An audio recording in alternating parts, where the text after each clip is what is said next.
मजाक में है कि पवन सिंह को वोट दे दें और उपेंद्र कुशवाहा को भी वोट देंगे। तो ये कहावत है भोजपुरी में कि ओदो में के गोइल अब फोदो में के गोइल।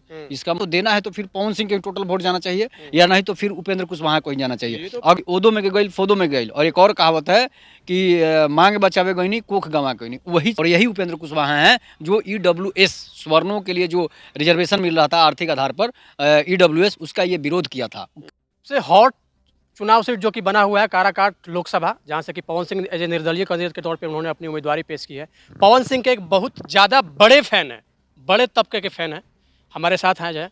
अब बताइए कि क्या बता रहे थे आपसे, हमारी जब बात हुई, जब मैंने आपको कॉल किया तो आप बोले कि पवन सिंह का कुछ अलग ही समीकरण है, क्या बता रहे थे इस बारे में?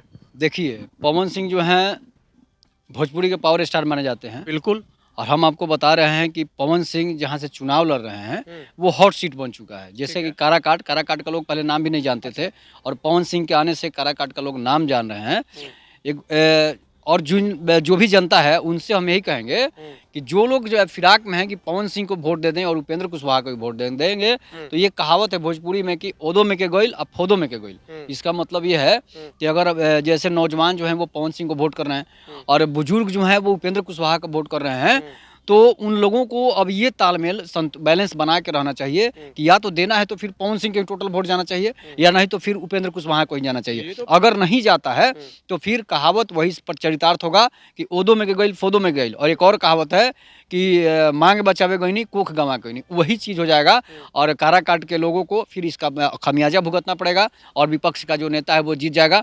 पवन सिंह भी हार जाएंगे और उपेंद्र कुशवाहा भी हार जाएंगे। इसलिए काराकाट की जनता से मेरा रिक्वेस्ट है कि एक जगह बैठकर आप निर्णय बनाइए और एक बैलेंस बनाइए कि वोट या तो पवन सिंह को नवजुवक और बुजुर्ग दोनों दें और नहीं तो फिर उपेंद्र कुशवाहा को ही दोनों दें। लेकिन हम चाहेंगे कि पवन सिंह नए चेहरे हैं इसलिए कि पवन सिंह को ही वोट करिए। ये तो आपने क्लियर कर दिया ना, अभी आपने अभी जस्ट बताया आपने कि युवा तबके के जो भी वोटर हैं वो वोट कर रहे हैं पवन सिंह को। तो आपको नहीं लगता है कि युवा वोटरों की काफ़ी ज़्यादा भागीदारी होती है लोकतंत्र में? एक युवा वोटर चाहे तो हर एक युवा वोटर कहीं ना कहीं एक दो वृद्ध को भी अपनी ओर लाइन अप कर सकता है। अरे तो एक दो वृद्ध की जरूरत नहीं है, वहाँ पर 4.5 लाख वृद्ध की जरूरत है। तो जो भी वृद्ध हैं सब लोग नवजुवक जिधर आपको देखना होगा कि नवजुवक किधर जा रहे हैं, नवजुवक और पवन सिंह की तरफ जा रहे हैं तो फिर आप पवन सिंह को वोट कीजिए। और नहीं तो बुजुर्ग लोग कह रहे हैं कि नरेंद्र मोदी को देखना है तो वो अपने पैर पर खुद कुल्हाड़ी मारेंगे।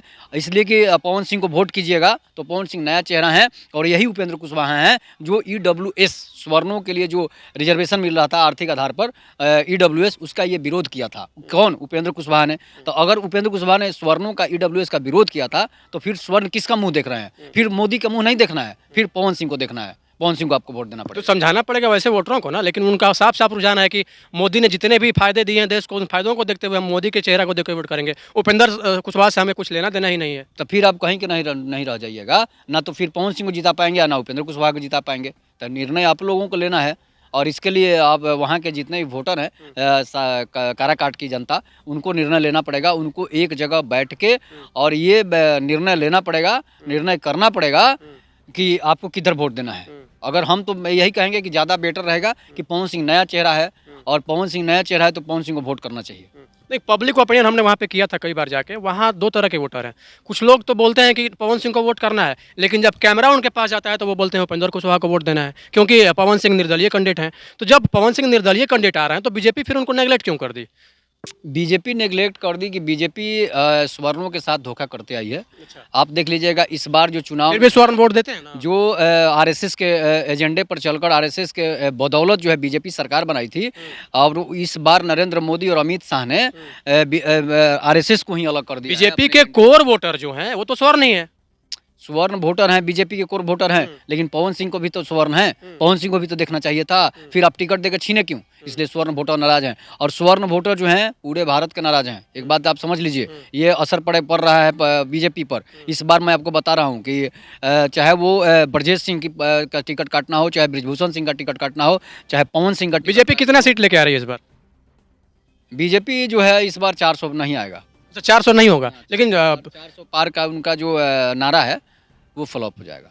इसलिए कि आप बिहार में 4 सीट पर चुनाव हुआ है, देख सकते हैं कि आप कहाँ बीजेपी हार रही है। बहुत बड़ा फैक्टर है, अभी वोटिंग का परसेंटेज घट गया है। इस परसेंटेज को घटने से आखिर खामियाजा किसको भुगतना पड़ेगा? विपक्ष को या फिर जो सरकार में है उसको? देखिए, वोटिंग परसेंट बढ़ता है तो सरकार को फ़ायदा नहीं होता है और वोटिंग परसेंट जस का तस है तो समझिए कि वो सरकार को फ़ायदा होता है। तो सरकार गिरा है, डाउन हुआ है। तो वोटिंग परसेंट डाउन हुआ है, मतलब फिर से नरेंद्र मोदी की सरकार बन रही है। अच्छा, ये तय है। हाँ, अगर बढ़ती तो समझिए कि सरकार के खिलाफ ये वोट तो उस जाता। बात पे जाएगा लेकिन एक और बात था, पहले जैसे कांग्रेस की सरकार जब थी तो उस समय क्या होता था कि अगर बीजेपी वोट परसेंट बढ़ता था तो वो बीजेपी को फायदा इसलिए होता था कि स्वर्णों ने बढ़ चढ़कर हिस्सा लिया है। अगर वोट परसेंट कम हो रहा है तो समझिए कि वहाँ के स्वर्ण बनिया वर्ग की जो औरतें हैं, जाट गुर्जर जो भी हैं, समझिए कि वो घर से वोट देने नहीं गई है। वो बीजेपी के लिए गुस्सा है, तभी वो वोट नहीं, वोट परसेंटेज घटा है। कहीं न कहीं मौसम का तो दुष्प्रभाव है ना, आप कुछ अलग लोग देखिए मौसम होता है, तो मौसम जब खराब होगा तो समझिए कि जिसके घर की बीवी बेटी नहीं निकलती है तो वो फिर वोट देने नहीं जाएगी। और जो किसान हैं, महिलाएं हैं, जो दलित महादलित आप की खुद महिलाएं बता रहे हैं कि स्वर्ण जो वोटर हैं वो बीजेपी के वोटर हैं, ठीक है? तो स्वर्ण की महिलाएं अगर नहीं निकलेगी तो नुकसान तो डायरेक्ट बीजेपी हैं, को तो होगा। वही तो बोल रहे हैं कि बीजेपी को नुकसान होगा। अगर वोट परसेंट देखिए कम से हुआ है तो ये तो मौसम की बदौलत कम हुआ है। 23 तारीख को पवन सिंह आ रहे हैं काराकाट, क्या रहेगा उनका एजेंडा? पवन सिंह काराकाट 23 तारीख को आ रहे हैं। बहुत बहुत स्वागत है पवन सिंह का, और पवन सिंह चुनाव जीतने के लिए आ रहे हैं। इस बार जो है पवन सिंह चुनाव जीतेंगे। अब ये अगर मोदी भी एक तरफ सभा हो जाए ना काराकाट में और एक तरफ पवन सिंह का, तो समझिए कि नरेंद्र मोदी में सिर्फ बूढ़े दिखाई देंगे, नौजुवक जो है पवन सिंह की तरफ दिखाई कहीं न कहीं लोग ये भी लगा रहे हैं कयास कि हो सकता है कि कहीं तीसरा ना निकल जाए, राजा राम के और लोग वही इंगित बात है ना, हम तो पहले ही बोल दिए हैं कि अगर पवन सिंह को वोट नहीं कीजिएगा, अब नौजुवक पवन सिंह को दे देंगे और बुजुर्ग दे देंगे उपेंद्र कुशवाहा को, तो दोनों जाएंगे। दुविधा में दोनों गए, माया मिली न राम एक कहावत है, तो निकल जाएंगे राजा राम कुशवाहा। चलिए, एक बेबाक बोल जिस बात के लिए जाने जाते हैं, ये हमारे साथ उपस्थित है। विकेश सिंह इनका नाम है और पवन सिंह के काफ़ी ज़्यादा समर्थक हैं। हालांकि पवन सिंह के समर्थक क्या कहें, एक विचारधारा के समर्थक हैं और कहीं न कहीं इनकी बात में सत्यता भी दिखती है। और अब फैसला आपको करना है कि आप किसको समर्थन कर रहे हैं। हालांकि पवन सिंह आपके घर के बेटा जरूर हैं, लेकिन इस बात को जरूर ध्यान रखना है कि वोट आप जहाँ भी करिए, वोट बर्बाद ना हो। बहुत बहुत धन्यवाद, आप लोग जुड़े हुए थे रोर न्यूज़।